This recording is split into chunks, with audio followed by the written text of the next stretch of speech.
Bismillah ar-Rahman ar-Rahim. I am Dr. Mohibullah Wazir, and the topic is arches of the foot. Look, when you put the foot on the ground, you note the heel of the foot, it touches the ground. Then you look, the head of the metatarsals, it touches the ground. And then the distal phalanx or the tip of the phalanges, it touches the ground.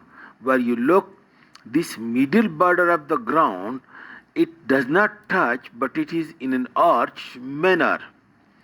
In the same way, the lateral border of the foot, although flatter than the middle one, but it is also slightly in arched manner.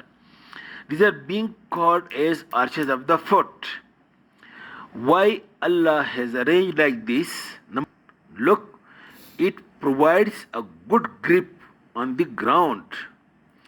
If it would have been flat, which is called as flat foot in some people, then the grip on the ground is not as proper as in this condition, especially on slippery surface. The flat-footed people do not have a proper grip on the ground. Secondly, it supports the whole body weight, and the weight is being distributed in an easy way to the foot. The whole body weight is being supported like that.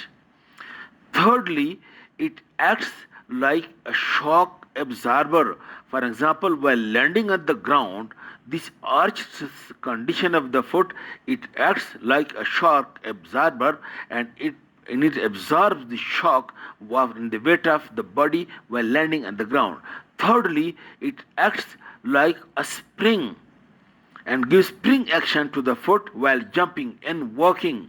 And fourthly, when you are walking on the ground, sometimes there is even surface while sometimes there is uneven surface.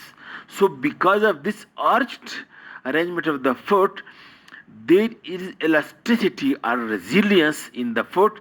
That's why during walking it gets adapted to the